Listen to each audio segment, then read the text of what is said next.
Sobreviver nesse trabalho às vezes é um milagre. Deixa o like e se inscreve no canal. Vamos ao primeiro relato. Eu demorei muito para conseguir falar disso, porque por muito tempo eu achei que o que aconteceu comigo tinha sido culpa minha. Mas agora eu sei, não era só comigo, nunca foi. A gente só acha que é porque o silêncio é tão pesado que parece que só a gente carrega. Meu nome não importa. O que importa é que há 2 anos eu fazia parte de um grupo de acompanhantes que se ajudava. Compartilhava cliente, local, alerta, tudo. A gente se protegia como podia, mas mesmo assim, tem coisa que escapa, que se infiltra, que engana até quem acha que já viu de tudo. O nome dele era Ricardo, ou pelo menos era o que ele dizia. Perfil discreto, não se exibia. Era sempre educado, direto, pagava bem. Começou com uma amiga nossa, a Lari. Ela foi a primeira. Disse que o cara era estranho, mas não tinha feito nada. Só olhava muito, o tempo todo. 2 semanas depois foi a vez da Fernanda. Ela voltou chorando, disse que ele trancou a porta e ficou em silêncio por mais de 1 hora, só andando pela sala. Não tocou nela, não falou quase nada, só observava, de perto, de longe, e sorria. Um sorriso que ela disse que nunca mais esqueceu. A gente alertou, bloqueamos, postamos em grupo. Só que ele sumiu, mudou o nome, mudou o número. Reapareceu 2 meses depois, como outro cara. Mas o padrão era o mesmo. Mesmo tipo de flat, mesmo valor alto, mesmo papo gentil.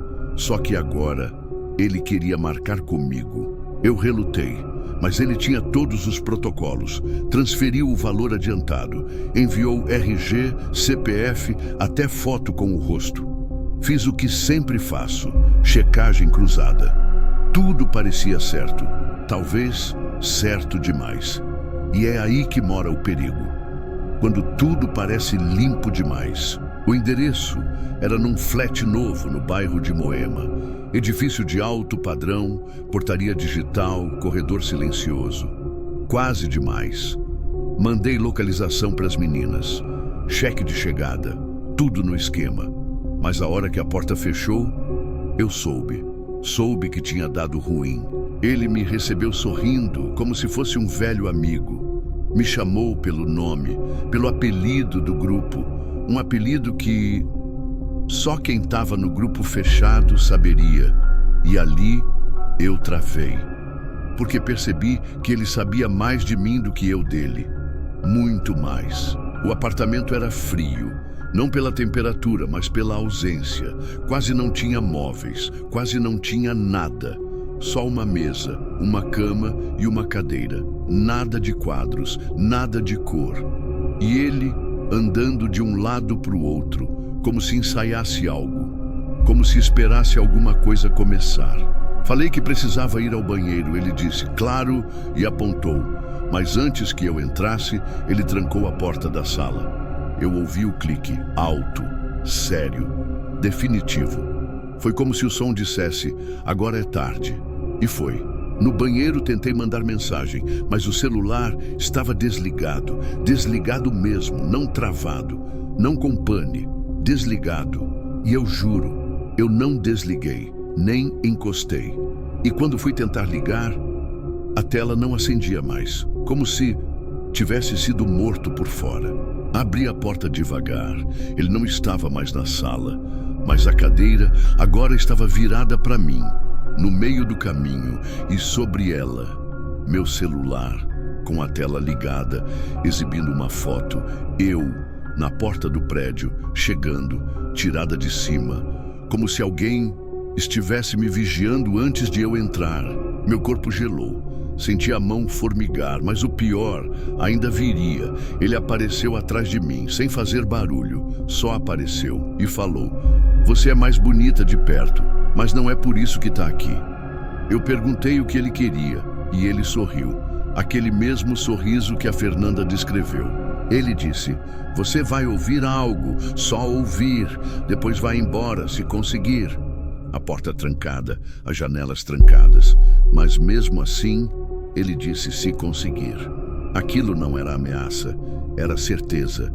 E aí, ele ligou o notebook e o vídeo começou. Era a Lari, a primeira, amarrada, chorando, tentando falar com a boca tampada. A imagem era escura, tremida, mas dava para ver que era ela. E o mais cruel era o tempo, a data do vídeo.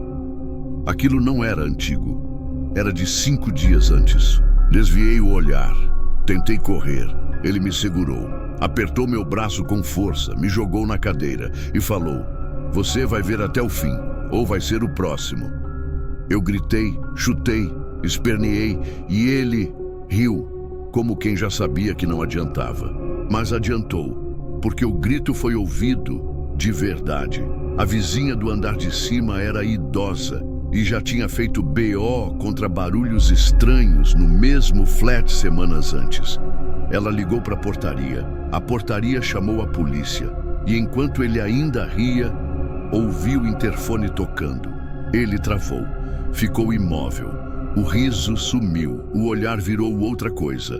Ódio, medo, raiva. Ele correu para o quarto, trancou a porta e gritou que eu não fizesse nada. Mas eu fiz. Pulei da cadeira, abri a janela da cozinha, comecei a gritar, a socar a parede. E aí, tudo mudou. A polícia chegou arrombando, entraram com tudo. Ele tentou fugir pelos fundos, mas foi pego na escada de serviço. O notebook ficou. E lá tinha tudo: vídeos, fotos, listas, nomes, conversas, tudo arquivado, tudo de nós, das meninas do grupo, de mim. A Lari foi encontrada, mas não viva. A Fernanda, depois de ver as provas, entrou em surto, nunca mais voltou. Outras que a gente nem sabia que tinham sumido, estavam lá também. Rosto, corpo, nome e algumas só a sombra. Eu fui chamada para depor, para revisar os arquivos, para ajudar a identificar. E cada rosto que eu via era como morrer de novo, porque agora eu sabia. Aquilo não era loucura, não era azar. Era um ciclo, um plano, um monstro que só parecia gente. Depois que tudo aconteceu, não teve alívio. Não teve final feliz, não teve aquela sensação de acabou, porque a verdade é que não acabou. Nem de longe. O corpo saiu do flat, mas o medo ficou colado em mim, no cheiro, no som, no escuro. Nos dias seguintes virei manchete. Acompanhante ajuda a polícia a prender criminoso. Tragédia evitada por segundos. Jovem escapa de sequestro em flat de luxo. Só que ninguém, absolutamente ninguém, perguntou o que aquilo fez comigo, por dentro. As meninas do grupo sumiram. O grupo foi encerrado. Algumas trocaram de cidade, outras de nome. Teve quem voltasse para casa da mãe. Teve quem nunca mais atendesse ninguém. E teve quem continuasse, porque parar nem sempre é uma opção. Eu tentei seguir, fui em terapia, mudei de endereço, cortei o cabelo, mudei de número, fiz tudo o que dizem que ajuda, mas mesmo assim não adiantou, porque o barulho da chave girando 2 vezes ainda me paralisa, porque todo sorriso educado agora parece armadilha. A polícia prendeu ele, mas descobriu o óbvio: nome falso, CPF falso, identidade de outra pessoa e pior, descobriram que ele não estava sozinho, que existia um grupo, um fórum, uma rede, gente que trocava fotos, informações, métodos, como caçar, como capturar, como sumir com a gente. Eles chamavam de caça ao luxo, um jogo, um desafio. Quanto mais bonita, mais cara, mais seguida nas redes, mais ponto ganhava. Eram homens, jovens, de terno, de faculdade, de família boa. Era gente que ninguém suspeita e que, por isso, faz o que quer. Quando eu contei isso para uma delegada, ela suspirou. Disse que já tinha ouvido falar, mas que sem provas, sem nomes, sem vítimas que denunciem, não tem o que fazer. E eu perguntei: mas a Lari morreu. Isso não é prova? E ela baixou os olhos. De novo, fui chamada para audiência, para olhar nos olhos dele, para depor, e quando entrei na sala, ele sorriu, como se fosse íntimo, como se eu ainda fosse dele, como se nada tivesse acontecido. E aquele sorriso me destruiu mais que qualquer tapa, porque foi ali que eu entendi. Entendi que não era sobre prazer, não era sobre sexo, era sobre controle, sobre dominação, sobre apagar a gente do mapa, da memória, do mundo. E às vezes nem precisa encostar, basta fazer a gente sumir por dentro. A defesa dele tentou de tudo: distúrbio mental, vídeo forjado, consensual. Disseram que eu fui lá porque quis, que era adulta, que sabia os riscos, e por um instante eu quase acreditei. Porque esse mundo faz a gente duvidar até da própria dor. No final, ele pegou 8 anos. 8. Por homicídio, sequestro, tentativa de estupro, falsidade ideológica, formação de quadrilha. O advogado comemorou. Disse que foi vitória. E eu chorei. Porque 8 anos é o que a Lari nunca mais vai ter. Tentei denunciar o fórum. Levei prints. Levantei IP. Mas os servidores são fora do país. As leis não alcançam. As denúncias caem no limbo. E pior, eles voltam. Sempre voltam. Com outro nome, outro perfil, outro jogo, outra garota. Hoje eu atendo raramente. Só clientes fixos, poucos. E mesmo assim, o medo não passa. Porque agora eu sei que não é só instinto. É estatística. E a gente é número. Número de perfil, de foto, de ponto, de cadáver. E se eu tô contando isso aqui, é porque tem alguém lendo. Alguém que talvez pense que isso é exagero, que isso é exceção, que isso é invenção. Mas não é. A exceção é quando dá tempo de voltar. Porque o normal é sumir. Não era só comigo, nunca foi. Era com a Lari, com a Fernanda, com a que ninguém achou, com a que ninguém procurou, com a que ninguém quis saber, com a que ainda está marcada como ausente no grupo antigo. A gente não desaparece no dia do crime. A gente começa a desaparecer no dia em que o sistema decide que a gente não vale o esforço. No dia em que o cliente é mais acreditado que a vítima. No dia em que chamam a gente de culpada por estar lá. Mas eu tô aqui, ainda, respirando, escrevendo, falando, porque talvez, só talvez, se alguém ouvir isso e reconhecer um padrão, um nome, uma foto, talvez outra não precise passar pelo que eu passei. Talvez outra consiga voltar inteira. E se isso acontecer, então eu sei. Eu sei que a Lari não foi em vão. Eu sei que mesmo com todo esse medo, valeu a pena contar. Comenta de onde está assistindo e o horário. Eu sei que ninguém quer ouvir isso de um irmão, mas vou falar assim mesmo. A minha irmã era acompanhante, fazia o job, como ela chamava. E não era isso que definia quem ela era. A Natália era luz, era força, era viva demais para morrer daquele jeito. E é exatamente por isso que eu tô aqui. A gente cresceu só nós dois. Ela 3 anos mais velha, sempre me protegeu. Sempre teve aquela postura de quem encara o mundo no tapa. Mas a vida cobra caro. Ela tentou tudo. Faculdade, loja, estágio. Mas nada pagava as contas. Nada dava futuro. E aí, ela entrou nisso. No começo, ela dizia que era temporário. Só até resolver a vida. E talvez fosse mesmo. Mas o tempo passou, os clientes aumentaram, o dinheiro entrou. E com isso, vieram as noites longas, os sumiços, as respostas curtas no WhatsApp. E uma distância que eu nunca soube como vencer.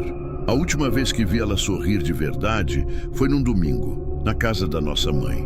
Fez piada, riu alto, disse que estava tudo bem, que estava focada, que ia sair do país, mas eu sabia que tinha algo errado. O olhar não combinava com o sorriso. o olhar dizia outra coisa. Naquela noite, ela saiu para atender um cliente. Flat nos Jardins, de alto padrão, enviado por uma agência que ela confiava. Pagamento antecipado, tudo supostamente certo. Só que ela nunca voltou. E a ligação da polícia chegou na manhã seguinte. Me chamaram para reconhecer o corpo.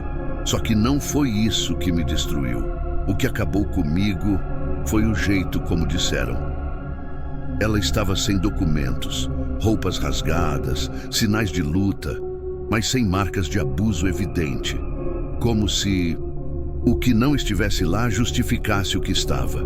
Comecei a buscar. Fui atrás da agência, do motorista que levou, do prédio, da câmera, e aí tudo começou a desmoronar. A agência sumiu, o número não existia mais. O motorista nunca foi registrado. A câmera do prédio estava em manutenção. Tudo parecia apagado. A delegacia fez o básico. Pegaram meu depoimento, colheram digitais, mandaram para o IML e depois, silêncio. Me diziam para esperar, que iam investigar, que estavam checando informações. Mas eu sabia que já tinham colocado o nome dela no arquivo dos casos que ninguém resolve. Foi mexendo nas coisas dela que encontrei o caderno. Não com anotações de cliente, mas com frases, coisas que ela escrevia quando não conseguia dormir. Uma me destruiu. Se um dia eu sumir, espero que alguém pelo menos tente me encontrar. Nem que seja só para não deixar meu nome morrer. Aquilo me virou do avesso. Prometi para mim mesmo que não ia deixar por isso. Voltei no prédio. Fingi ser cliente interessado em alugar um dos flats. Consegui entrar. E quando vi o corredor, soube. O mesmo que apareceu no print do celular dela. O mesmo que ela mandou para uma amiga pouco antes de entrar. Subi até o andar. Contei as portas e encontrei o apartamento. Tinha gente morando lá agora, casal jovem. Disseram que tinham alugado faz poucos dias, que o dono muda de inquilino direto, quase sempre por fora de contrato. Nada fixo, disseram, só dinheiro e sigilo. Peguei o nome da proprietária no IPTU, encontrei o contato, fingi ser corretor. Ela respondeu rápido, disse que só alugava por indicação. E aí eu fiz o nome do cara que apareceu em uma das mensagens antigas da Natália. Um tal de Augusto S. E ela confirmou. Ele ainda usa o flat às vezes. Aquilo me travou. Porque agora eu sabia que o nome era real, que o endereço batia, que a Natália tinha estado ali e que ninguém tinha feito nada. Voltei na polícia, mostrei tudo e o que ouvi foi: isso ajuda, mas ainda não é suficiente para abrir mandado. Precisamos de mais. Fui atrás das meninas que conheciam ela. A primeira desligou. A segunda chorou. A terceira topou conversar. Disse que já tinha ouvido falar desse cara, que outras meninas sumiram depois de atender ele e que uma delas chegou a escapar, mas nunca quis falar nada. Tinha medo. Encontrei essa mulher. Depois de insistir muito, ela me recebeu num café. Olhou para mim com os olhos de quem não dorme. Disse que nunca contou porque sabia que não iam acreditar. Que quando ela foi na delegacia, escutou. Mas você estava fazendo o que lá, minha filha? Ela contou tudo. Que o homem era calmo, gentil, educado. Mas o apartamento não tinha alma. E que, quando ela tentou sair, ele trancou a porta. Disse que ainda não tinha terminado. Que ela ia ficar ali um pouco, que era para conversar e que se ela gritasse, não ia adiantar.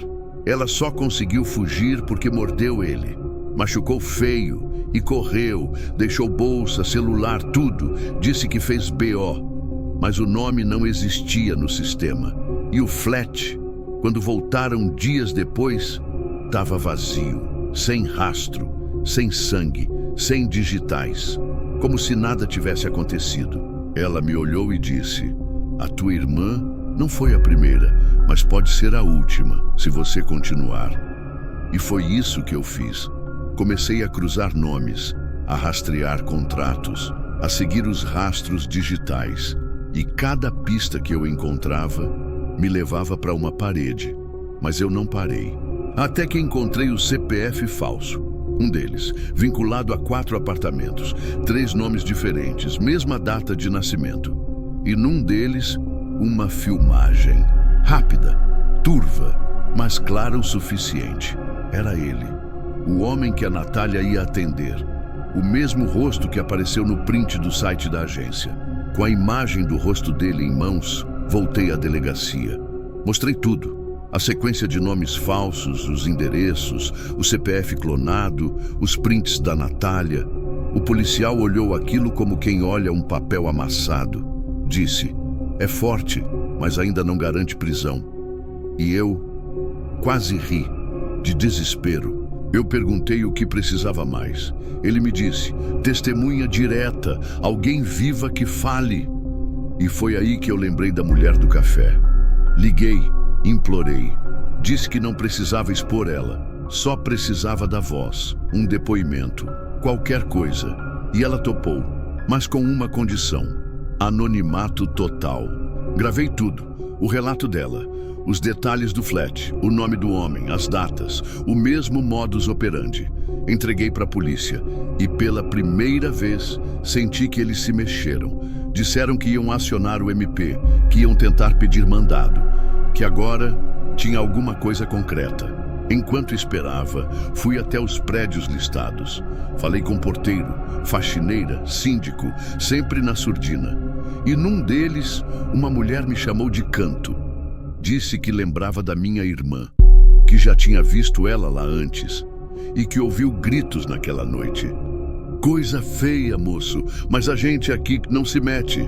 Ela me contou que depois do barulho, o apartamento ficou apagado por horas e de madrugada o mesmo homem saiu carregando um carrinho de lavanderia.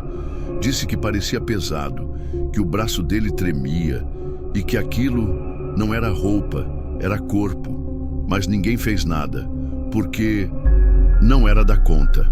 Com isso, voltei na delegacia. E foi aí que tudo travou de novo. O investigador me chamou numa sala e disse que o mandado foi negado. Faltam provas materiais. Que o juiz considerou os relatos inconclusivos e que as evidências não configuravam urgência suficiente. Eu não gritei, não chorei. Só olhei nos olhos dele e perguntei: se fosse a filha do Senhor, isso era suficiente? Ele não respondeu, só virou o rosto, e naquele segundo eu entendi. Entendi que para eles, a Natália já tinha sumido antes mesmo de morrer.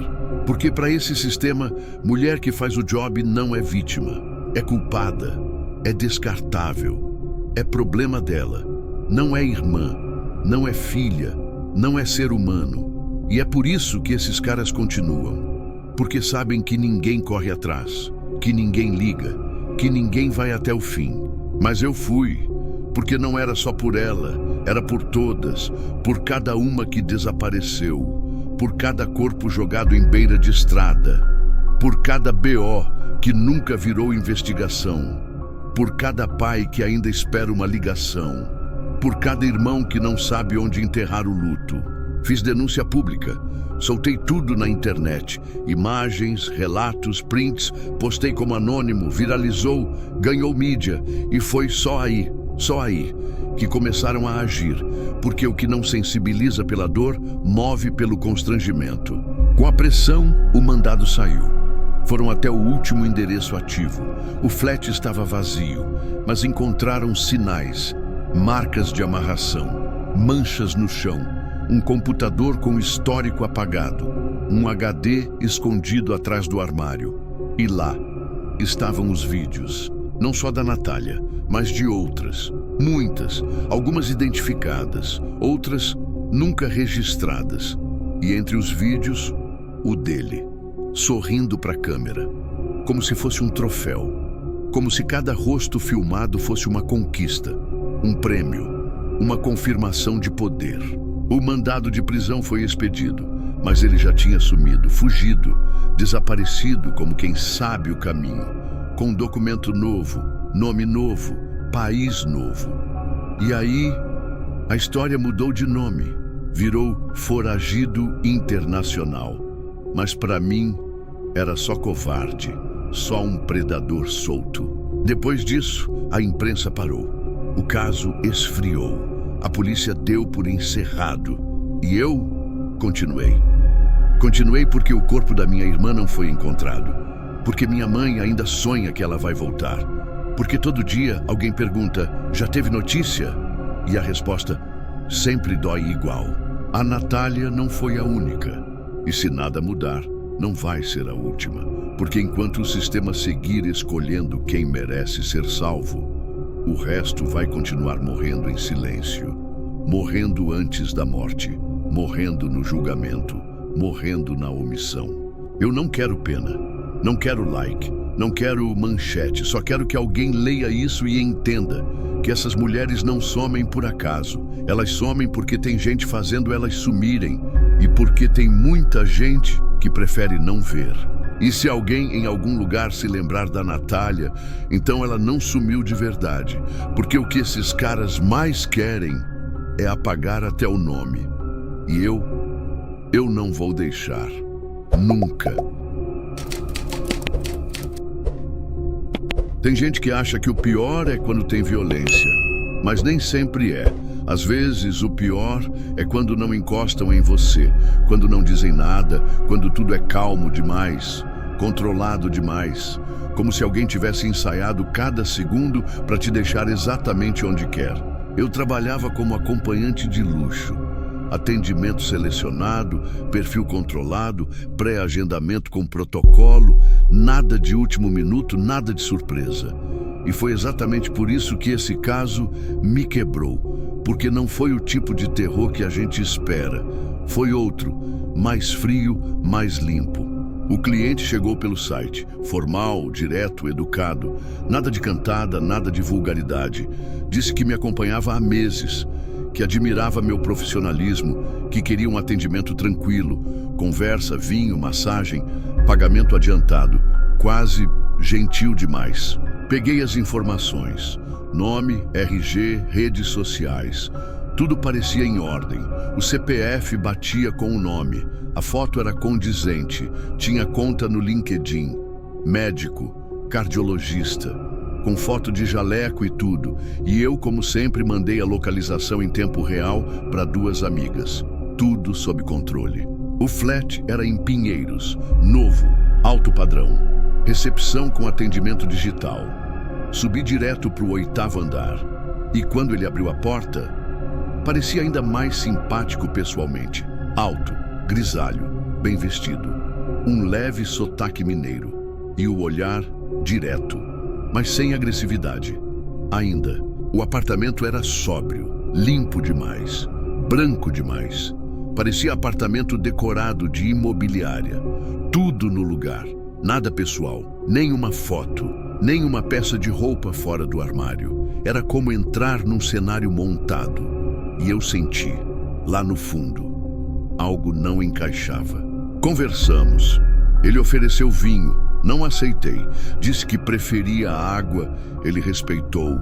Falou sobre o trabalho, sobre a rotina puxada no hospital. E foi nesse ponto que começou a ficar estranho. Ele disse o nome do hospital, mas eu conhecia aquele hospital e nunca soube dele lá. Fiz cara de quem não percebeu. Mas por dentro liguei o alerta. Ele continuou falando, contando casos, mas nada muito específico. Sempre genérico, como se tivesse decorado algo só para parecer real. E foi quando ele disse, você tem uma pinta perto do ombro esquerdo, né? Que eu congelei. Aquilo não estava em lugar nenhum. Nenhuma foto minha mostrava aquilo, nem nas redes fechadas. Era uma marca pequena, que só alguém que já tivesse me visto nua saberia. E ele nunca tinha me visto, pelo menos não oficialmente. E foi ali que a respiração começou a falhar. Falei que precisava ir ao banheiro. Ele apontou. Tranquei a porta, me olhei no espelho. Tentei disfarçar o pânico. Mexi no celular, mas sem sinal. Dentro do banheiro, o 4G morria. E o Wi-Fi do flat não pedia senha. Era bloqueado, controlado. Nada funcionava. Voltei para a sala, sentei, mantive a postura. Falei que ia precisar encerrar mais cedo. Inventei dor de cabeça. Ele assentiu, disse: tudo bem, mas antes, posso te mostrar uma coisa? E foi até o quarto. Voltou com um envelope, branco, fechado, com meu nome escrito à mão. É um presente, ele disse. Um reconhecimento. Eu te admiro há muito tempo. Meu corpo congelou. Eu abri o envelope devagar. Lá dentro, fotos minhas, tiradas da rua, de longe, em dias diferentes, indo ao mercado, saindo do metrô, parada no farol dentro de um Uber. Perguntei: você me seguiu? Ele sorriu. Um sorriso que não era gentil. Era satisfeito. Eu observo, ele respondeu. Nunca fiz nada, só acompanhei. Porque você é interessante e porque eu queria que esse momento aqui fosse perfeito, como eu imaginei. Levantei.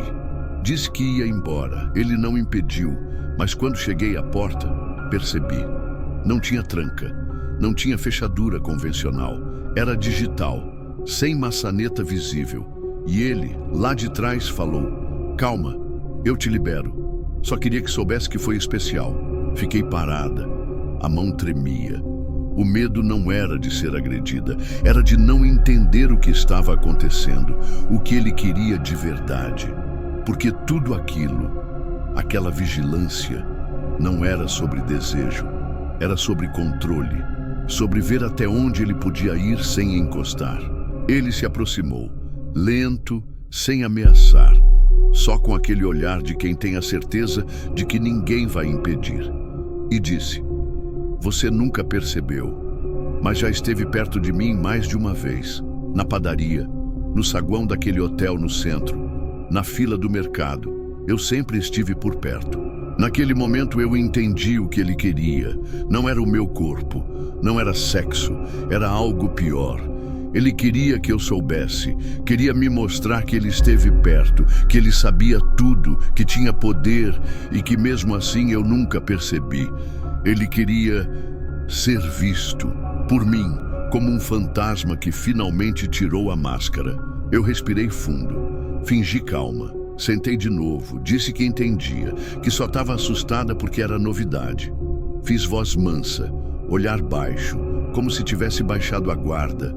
Ele relaxou e foi aí que eu perguntei: você me libera agora, por favor? E ele sorriu, pegou o celular, destravou a porta. Levantei, sem correr, sem hesitar. Andei até a porta, virei a maçaneta, abri e saí. Um passo, depois o outro. O corredor vazio parecia um milagre. O elevador demorou uma eternidade. Quando entrou, ele ficou olhando da porta, sem se mover, só observando. Até que as portas fecharam e eu desabei. Saí do prédio tremendo. Liguei para uma das meninas, disse que estava passando mal, pedi para me buscar. Não contei nada ali, só depois, no carro, com a voz falhando, com a mente tentando entender. E mesmo assim, sem conseguir explicar direito. Porque o pior tipo de agressão é aquela que ninguém enxerga. No dia seguinte, tentei denunciar. Fui à delegacia, mostrei as fotos, contei o que ele disse, o tempo que ele me observava, a porta trancada, a vigilância, a manipulação. O policial ouviu tudo, depois me olhou e disse: mas ele encostou em você? E quando eu disse que não, ele respondeu: então, tecnicamente, não houve crime. Mas fui para casa me sentindo vazia, violada por dentro, não pelo toque, mas pela certeza de que eu tinha sido observada. Dias, semanas, talvez meses, e que ninguém notou, nem eu. Ele sabia onde eu morava, onde eu comprava pão, qual Uber eu pegava, qual lado da rua eu preferia. Mudei de endereço, troquei número, apaguei todas as redes, saí de grupos, mudei a aparência, me escondi. E mesmo assim, a sensação não passou. Era como se o olhar dele tivesse ficado, como se cada sombra no canto da rua pudesse ser ele, como se o mundo tivesse deixado de ser seguro. As meninas me apoiaram, Algumas disseram que já tinham sentido coisa parecida, que tinham notado perfis que sabiam demais. Gente que citava detalhes que não estavam públicos, mas que nenhuma tinha provas, nenhuma conseguiu levar adiante, porque sempre faltava algo concreto. E aí você percebe que o terror não precisa de faca, nem de soco, nem de sangue. Às vezes, basta um homem com tempo, dinheiro e obsessão.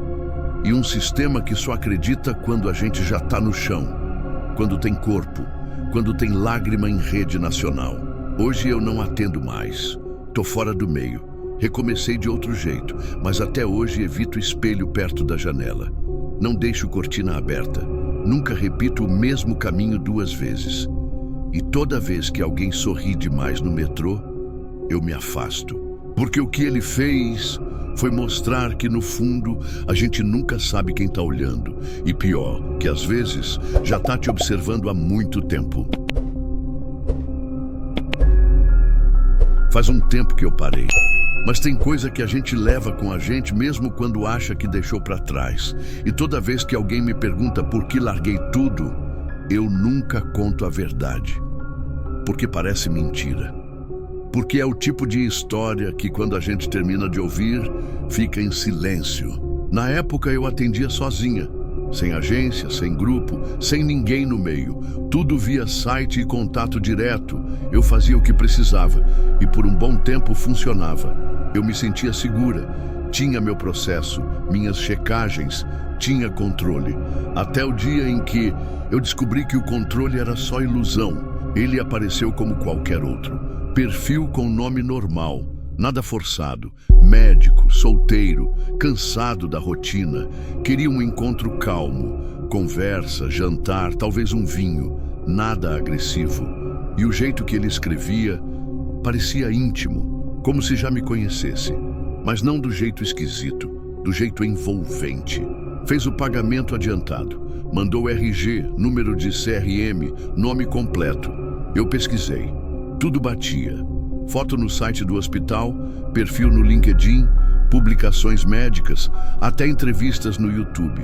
Era real. E eu pensei, esse é o tipo que só quer companhia, que tá solitário, vai ser tranquilo. O endereço era uma cobertura no Itaim.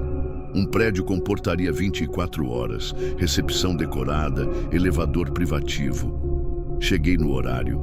Portaria autorizou. Subi sozinha. E quando a porta se abriu, ele estava lá, exatamente como na foto. Mais novo até, sorridente, gentil, quase carismático demais. A cobertura era linda, mobiliada. Mas algo me incomodou logo de cara. Não parecia vivida, nada fora do lugar. Sem papéis soltos, sem bagunça de médico. Era como entrar num apartamento decorado.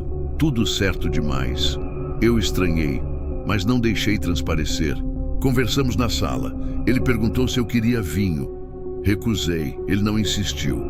Ficamos ali num papo leve. Só que o papo era estranho. Ele sabia de coisas. Detalhes que eu não lembrava de ter postado. Lugares que eu frequentava. Clientes que só eu conhecia. Coisas pequenas, mas íntimas. Perguntei se ele já tinha me visto antes. Ele sorriu. Já algumas vezes, mas nunca de perto. E eu congelei. Porque essa frase não foi dita com charme. Foi com certeza. Ele me olhava como quem observa, não como quem conversa. E aí, o silêncio ficou pesado, denso, como se o ar tivesse ficado mais grosso. Falei que precisava ir ao banheiro. Ele indicou o corredor. Fui andando devagar e, ao entrar no banheiro, senti o cheiro. Não era ruim, mas era impessoal. Como se ninguém usasse aquele lugar, sem sabonete gasto, sem toalha molhada, nada, tudo posado, como numa vitrine. Tentei usar o celular. Mandar localização, mensagem, mas o sinal estava morto, mesmo com 4G. Nem Wi-Fi aparecia, como se alguém tivesse instalado bloqueador. E aquilo me arrepiou. Pensei em sair dali sem dizer nada, mas quando abri a porta, ele já estava me esperando no corredor. Tudo bem? Ele perguntou. Eu sorri, assenti. Vou precisar ir embora mais cedo, tá? Inventei. Ele não respondeu, só me olhou, um pouco mais sério. Depois deu um passo para o lado e disse: claro, só queria te mostrar uma coisa antes. E apontou para a porta do quarto. É rapidinho, ele disse. E por algum motivo, talvez medo de dizer não, eu entrei. O quarto era grande, mas quase vazio. Uma cama, um armário, um sofá ao fundo e no centro, um notebook aberto, com a tela ligada e nela, uma pasta com meu nome, em letras maiúsculas. Você é organizada, ele disse atrás de mim, mas eu sou mais. Eu virei devagar. O notebook tinha fotos, conversas, prints de mensagens apagadas de meses atrás, prints de vídeos meus em chamada, até prints de telas de reserva de hotel, coisas que nem eu lembrava de ter mais. Como você tem isso? Perguntei. E ele respondeu com calma: você deixou, só não percebeu. Ele disse que me acompanhava há mais de um ano, que criou perfis falsos só para testar minha segurança, que já tinha me visto 3 vezes em ambientes públicos, que já sabia como eu reagia a cada coisa. Ele não gritou, não tocou, não ameaçou. Mas aquilo foi pior, porque ele sorriu enquanto falava, como quem se orgulha do próprio trabalho, como quem vê a pessoa diante dele como uma peça de tabuleiro. E no fundo, eu entendi. Aquilo era um jogo para ele, um experimento. Disse que me escolheu porque eu era cuidadosa, diferente, desafiadora, que ele queria ver até onde conseguiria ir, que tudo ali, o e-mail, a reserva, a conversa, tinha sido planejado meses antes. Cada palavra, cada clique, cada movimento, tudo minuciosamente calculado. Naquele instante, o que me dava mais medo não era estar trancada, era não saber se eu estava. Porque ele nunca fechou a porta, nunca me segurou, nunca aumentou o tom, só falava e sorria e deixava as pausas no meio das frases, como se estivesse me analisando por dentro.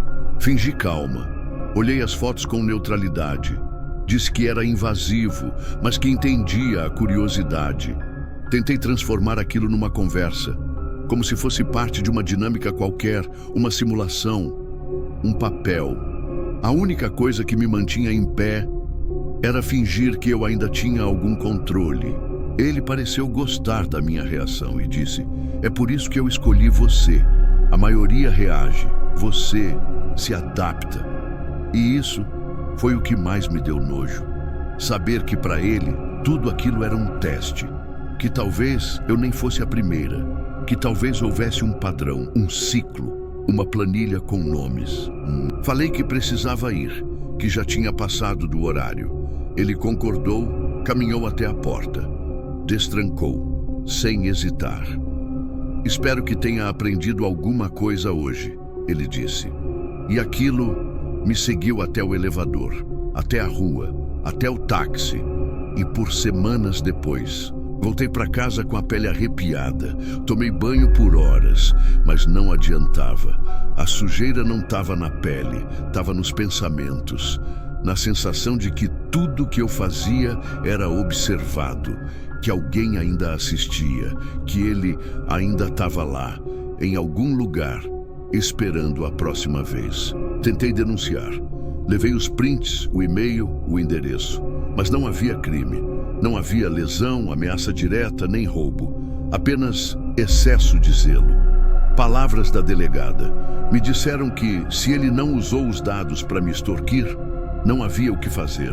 Pensei em avisar outras meninas, mas ele não usou o nome real. O CRM era falso. As fotos eram de um médico verdadeiro, mas que nunca ouviu falar de mim. E os registros do flat desapareceram. Pagamento feito em dinheiro vivo, nome de reserva, M. Só isso, uma letra, uma sombra. Apaguei todas as redes, mudei nome nos sites, cancelei atendimentos por semanas. E mesmo quando voltei com medo. Medo de nomes que parecem normais, medo de perfis bem feitos, medo de educação demais. Porque agora eu sei. O perigo não grita, ele sussurra. Passei a revisar tudo, tirar prints antes de deletar, registrar cada contato, mas nada trazia paz. Porque às vezes o mal não vem disfarçado de monstro, vem de camisa branca, sorriso calmo e um histórico limpo. E quando ele entra, não precisa forçar, ele já sabe onde dói. Foram meses até eu conseguir dormir sem acender a luz 3 vezes, até parar de olhar para trás no espelho retrovisor, até conseguir andar na rua sem sentir que tinha alguém me observando do outro lado da calçada. Porque o trauma não precisa de marca, basta a lembrança. Hoje eu atendo bem menos, só clientes fixos, e mesmo assim não relaxo, porque o que vivi me mostrou que não é o impulso que destrói a gente, é o planejamento, é o cuidado, é o cara que te estuda, que espera, que calcula, que arquiteta, porque esse não vem com pressa, vem para deixar cicatriz. Nunca mais vi ele, ou pelo menos, não que eu saiba, mas às vezes quando o celular toca sem nome na tela, o frio volta, porque de todos os tipos de medo, o pior é aquele que não passa. Aquele que se esconde no tempo e que te faz perguntar: será que já começou de novo? E é por isso que eu conto essa história. Porque talvez tenha alguém ouvindo que ache que só corre risco quando tem grito, faca, soco. Mas não. Às vezes, o que destrói vem sorrindo, vem educado, vem limpo. E quando você percebe, já é tarde demais.